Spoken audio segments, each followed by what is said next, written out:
Ciao everyone, it's Marchettino, and today we're off for a test drive with the new Mercedes EQA.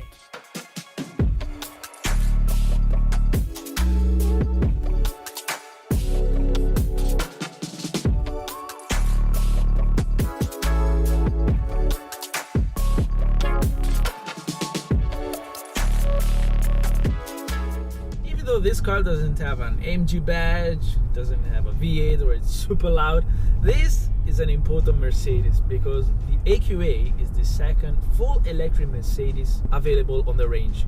It's placed in the C segment and it's also the most accessible one if you want an electric Mercedes, because prices in Italy start at 51,000 euros and raise up to 61,000 depending on the version you want. There's 6 available. And the good thing is that being an electric vehicle, you can save some money with the eco discount that can go from 6,000 until 10,000 euros. So if you're able to get the maximum, then the price will be fair. It's slightly bigger than a Mercedes GLA and it looks quite similar because, well, the EQA it's based on that platform. So basically this is an electrified Mercedes GLA. But of course, being 100% electric, it has a few cosmetic changes compared to the GLA. For example, in the back there's no exhaust tips. In the front, the air vents are all closed because there's no internal combustion engine to cool down. If we open the engine bay, we find a massive electric engine. Usually, when I get to drive cars with an internal combustion engine, I complain by saying there's way too much plastic.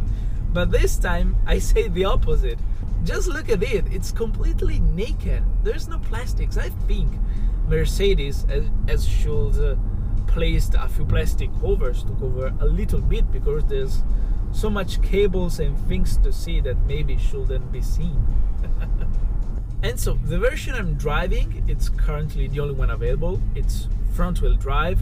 The engine is combined with a battery pack of 66.5 kilowatt that produces 190 horsepower and 375 newton meters of torque. And being electric, you have all this power immediately whenever you push on the throttle. The thing I like is that finally we get to see electric cars with a fair and human amount of power, because lately we've been looking at just electric vehicles starting with powers of a minimum of 300, 400, 500 horsepower, which basically it's pointless. You don't need that much of power on an electric car to use on a daily basis and mainly on a urban use. And let's say it, this car is not even that light. It has a carb weight of 1,965 kilos, but still most of the weight is placed on the bottom, which means that this car has a low center of gravity. It's a great thing of electric cars. So which means that whenever you push around the corners, you don't really feel that the weight is that high.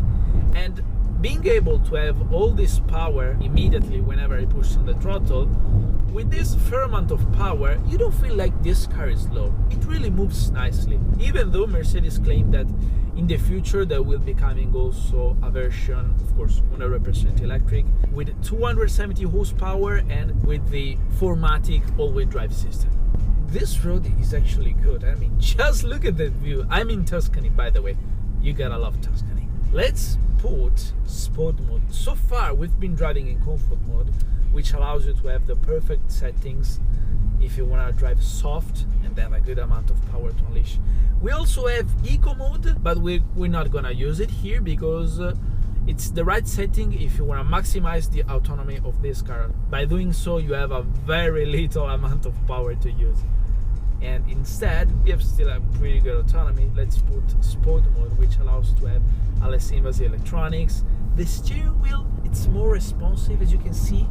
And also, in terms of power delivery, the throttle is way more responsive, as well as the battery pack. Let's have a look. It goes. It doesn't give you the feeling to be slow. And you might be wondering, how come this car has the pedals on the steering wheel? Well, being electric, there's no gears to change, so you use the pedals in order to increase or decrease the braking power of the electric engine. It's a very good thing because if I press the right pedal, I decrease the braking power. So basically the car simply cruises. Right now I'm not pressing on the throttle, it's moving like if it was in neutral. So basically I am moving without using energy, so I'm saving energy right now. And then I can press the left pedal a couple of times. By doing so, I increase the braking power of the electric engine. So basically right now I'm not pressing on the brake pedal, the car decelerates by itself. I don't need to press on the brake pedal, and at the same time the car recovers a little bit the energy out of the braking. So as you can see, this car has quite a few tweaks in order to maximize the autonomy of the car.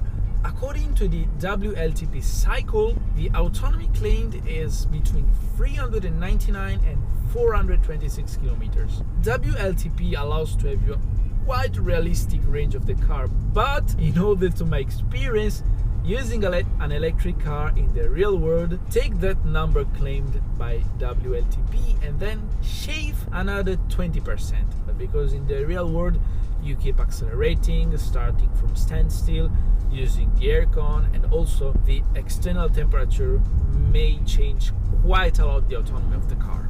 And talking about recharging the EQA, on a standard recharge, this car holds up to 11 kilowatt, which means that you do a full charge from 10 to 100 in about 6 hours. If you go for the fast charge up to 100 kilowatt, this car is able to recharge from 10 to 80% in about half an hour, which is not that bad. Here in Italy, the country needs to invest more in terms of charging station and the fast ones.